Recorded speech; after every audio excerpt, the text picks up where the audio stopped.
All right, so here we go. We got two questions that came in that are very similar. What up, Alan? My name is Eric. I'm in Owensboro, Kentucky, and I've got a turf type top fescue yard. I'm looking to overseed this year with Kentucky bluegrass.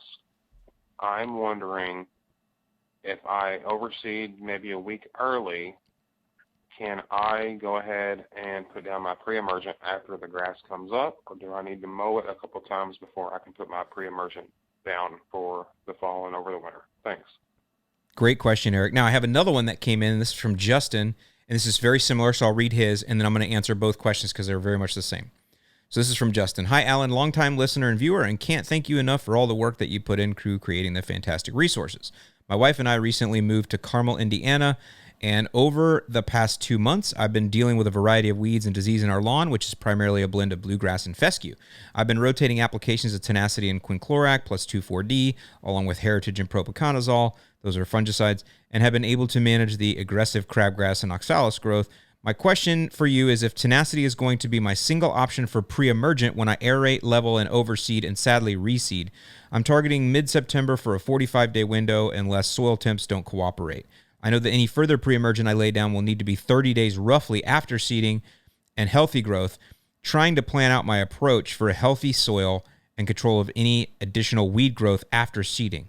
As warm as it has been, I'm worried that the usual broadleaf burst cycle will be extended longer this year. Cheers, Justin. Good questions. Okay, so the question is, I want to do some pre-emergent, but I'm also going to be seeding. That's essentially what's going on here. So let me just take you through, and both of these guys are sounding a little bit more advanced to me. So you're definitely going to want to put down mesotrione. Tenacity is the brand name. Mesotrione is the generic, and it's cheaper. We have it on both websites at yardmastery.com or thelawncarenut.com. You want to put that down on the day of seeding. And we did that also with wow, I just totally drew a blank. With our Millennial Farmer video, we put down Tenacity on the day of seeding as well. Now, here's the thing about Tenacity. It's about a 30-day pre-emergence. It doesn't get everything, but it gets a lot of things that's going to help you to keep things out of your grow. Now, if you're new, and because you have to understand, guys, those of you that have done aeration and overseed before, it's not a big deal to you. In fact, you kind of look forward to it. I do. I love to aerate. I love running an aerator. Back when I worked for True Green, people be like, hated running aerators. We used to put our newest employees on aeration, and if they didn't quit after 2 weeks, we're like, this guy's going to make it. I shouldn't say 2 weeks, 2 days, because but I liked it, man. It make you feel like a human.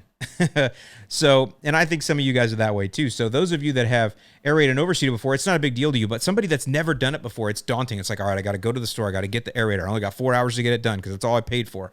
Then I got to get down my seed. Then I got to get down my starter for, all these things. Then I got to get down my seed covering. Then I got to get this back to the store. I help my buddies home to help me load it in the truck. And all these things. It's a lot. It's a long day of work.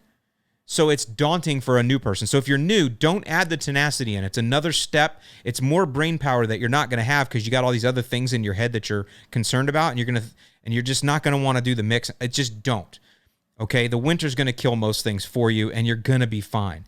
However, if you're like these guys and you're a little more advanced, or in the case of Justin where he thinks that the summer might linger on a little longer, which he might be right there, then you should use Tenacity at the time of seeding, and that is a good pre-emergence control. It's not going to stop everything, but it'll stop some things. And I got the list of things. It's important to look at it with pre-emergence versus post-emergence because they're not the same. For example, it'll kill nutsedge as a post-emergent, but it doesn't prevent it.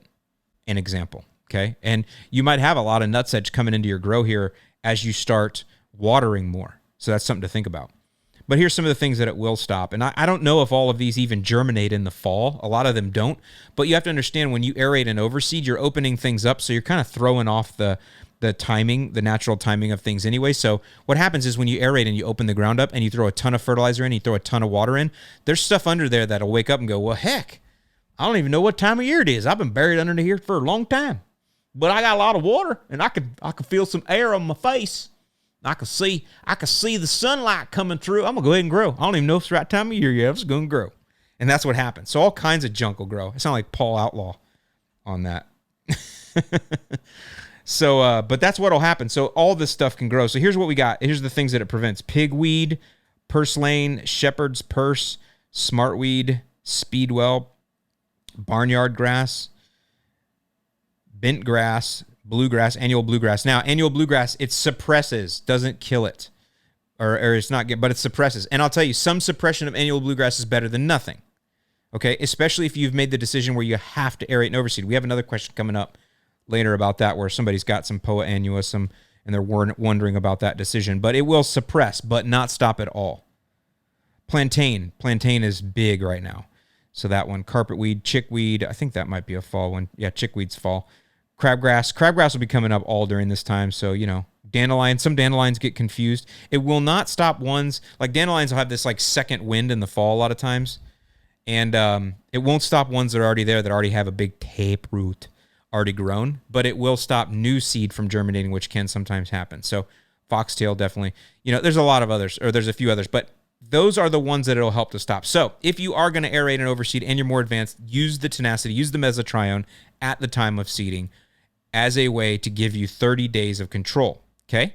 So that's the first thing to think about. Now, when can you apply then a pre-emergent after? And it's not a bad idea.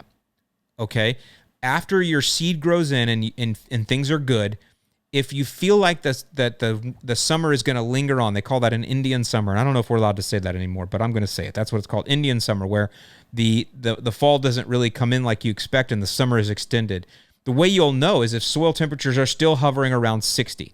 So you plant your seed, everything is grown in. We're going to talk about timing here in a minute. But you plant your seed, everything's grown in, you feel good about it, you're out mowing now, and your soil temperatures are still lingering at 60, then it's a good idea to go ahead and throw down a dithiopyr or prodiamine. If you still have prodiamine left over from the spring and you haven't used up your yearly allotment, you can throw that down, or you can throw dithiopyr down. People can get confused. People have become to think that prodiamine is a thing. It's not. It's an active ingredient. Dithiopyr is also an active ingredient that does the exact same thing. So you could use either or, okay? So after things are going, if you feel like soil temperatures are still at 60, if you have our app, you'll know, and you're going to have an extended summer, nothing wrong with putting that down, that dithiopyr or that prodiamine, but there's a timing involved with that. And the timing is this, 2 mowings or 30 days. So dithiopyr, we'll use that. If you're going to throw dithiopyr down, it's 30 days after you see the grass coming in and it's been mowed at least twice, okay? So think about that.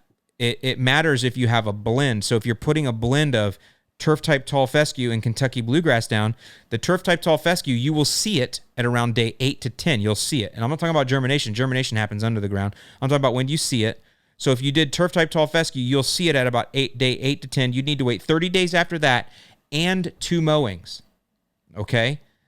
Then you can put down dithiopyr. If you put it down sooner, it will stunt the new growth and possibly kill it.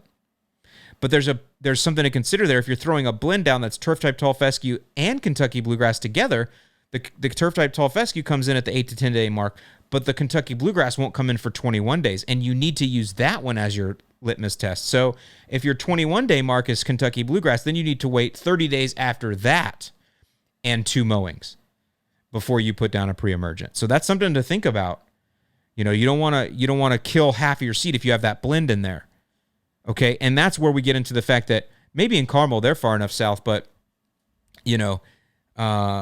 Eric, in Kentucky too, you might be far enough south too. So you might still be, if you're doing Kentucky bluegrass with both. I think both of you said you were. If you wait 21 days for the Kentucky bluegrass to show its face, and then 30 days after that, and 2 mowings, that's 51, 52, 53 days. You might still be at that 60-degree mark, but if your soil temps are under 60 by that time, then I would not throw down a pre-emergent. Now, the other thing is the dithiopyr. I wouldn't waste it. Now, in Kentucky, southern Kentucky, there may be places in Kentucky where your soil temp, and I don't know, I haven't checked, I should have. I don't think there are in Indiana, but maybe in Kentucky, where your soil temp never gets below 50, and there are times in the winter where it gets a little warmer. That could be in Kentucky. You may want to put down the pre-emergent almost like it's warm season turf to carry you through the whole winter. That goes for any of y'all that your ground doesn't really freeze. It stays 45 or higher for a good portion of the winter and lingers in the 50s. You can look at this on the Greencast tool and kind of see. You're going to want to keep pre-emergent running all winter, really, to keep that junk out. So hopefully that will answer some of those questions for you guys thinking about whether you're going to be able to get that pre-emergent in after your grow. All right, let's take a quick break, and when we come back, we will take some more questions.